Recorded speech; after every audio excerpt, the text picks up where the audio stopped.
কি গো, কি হলো বলো তো?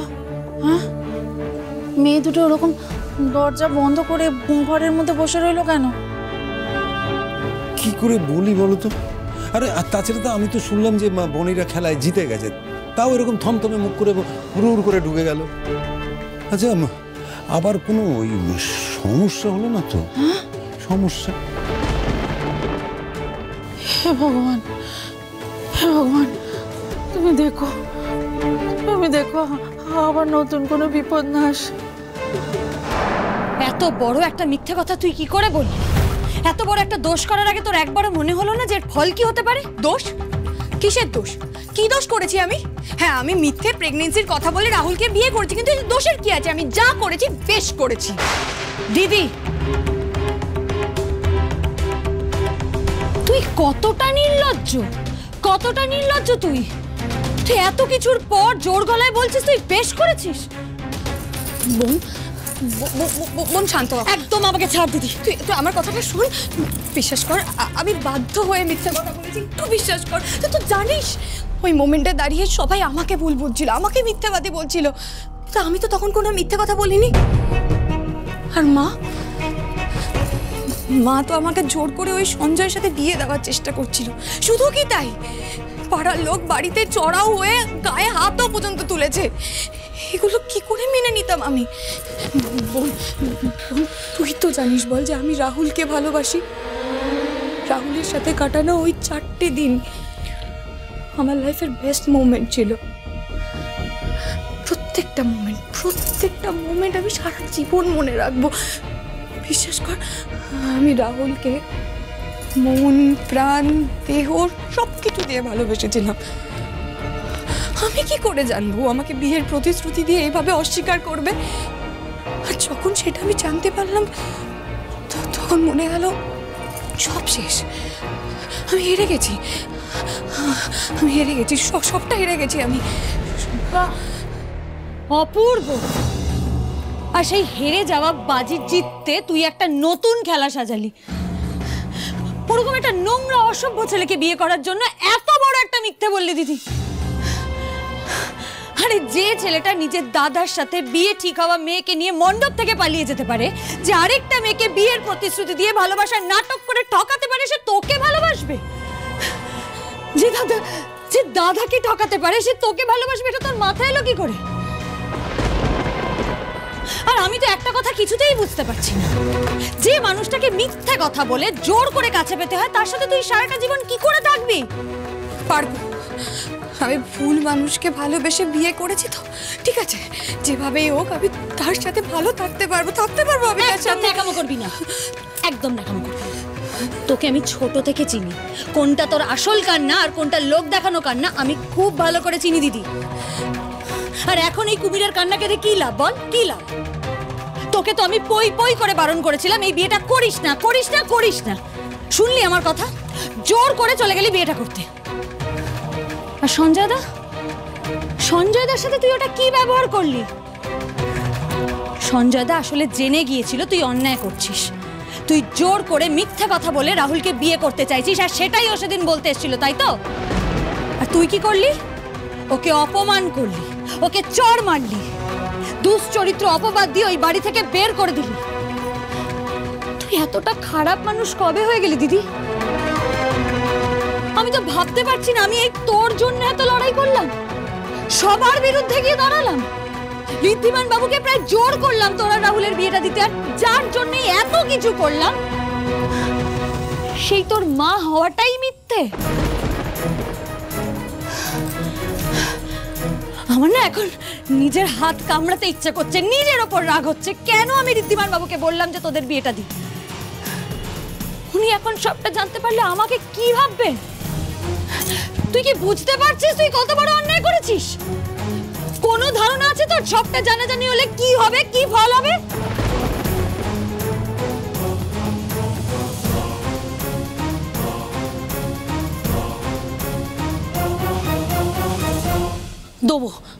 দেবো দাদা, ঠিক দেবো, সময় মতো দেবো। আপনি একদম চিন্তা করবেন না। আসলে কি জানেন দাদা, এই এই এই এই বাড়িটুকুনি তো আমাদের একমাত্র সম্বল। অনেক অনেক অসুবিধাতে পড়েছিলাম বলেই ওই মেয়ের বিয়ের সময় ওটা বাঁধা রেখেছিলাম। তাই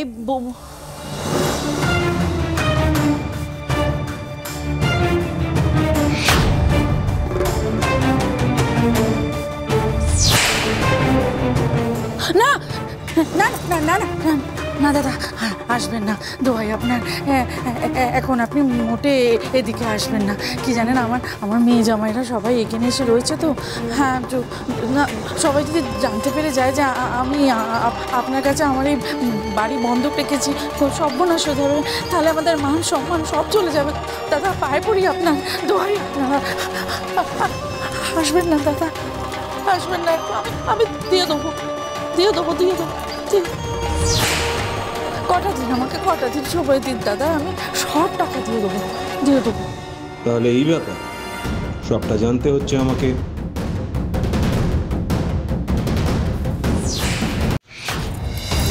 তুই আমাকে যা খুশি বোঝা, যতই অজুহাতে, আমি খুব ভালো করে জানি রাহুলকে বিয়ে করাটা তুই আজ ঢাল হিসেবে ব্যবহার করছিস। কিন্তু এর পেছনে তোর উদ্দেশ্যটা অন্য, তোর লোভ।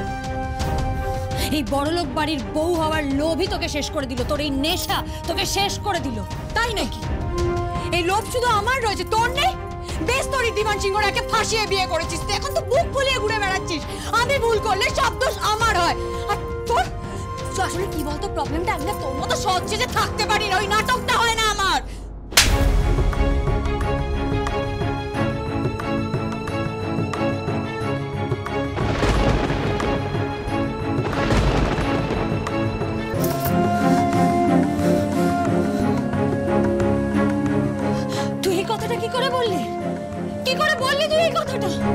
তুই জানিস না আমি কোন পরিস্থিতিতে ঋদ্ধিমানকে বিয়ে করেছি?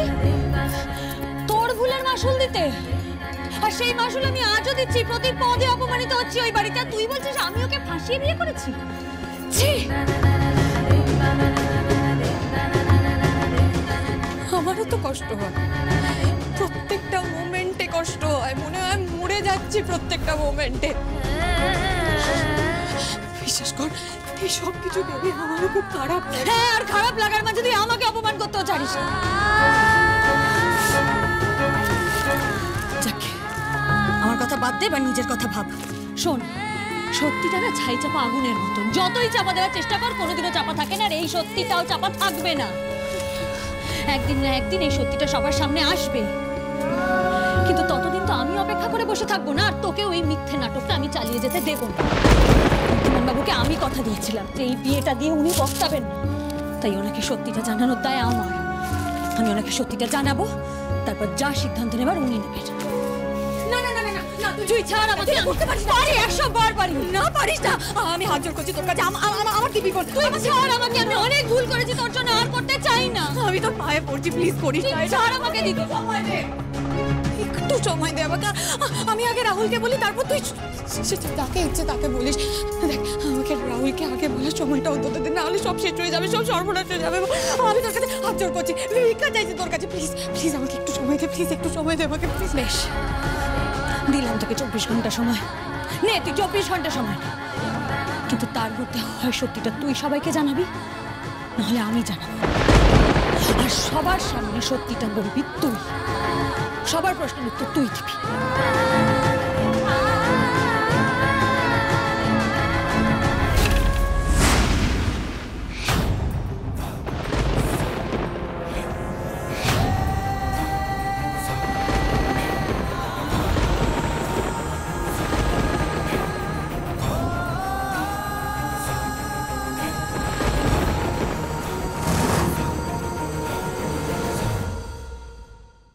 তোর সময় ক্রমশ কমছে, সেটা মাথায় রাখিস। সুযোগ পেয়ে খুব আমার উপর সর্দারি ফলাচ্ছিস তো করি। তোর এই শাসন করা আমি বের করছি। কোথায় যে আমার চার্জার, এটা তো দ্যুতির প্রেগনেন্সি রিপোর্ট।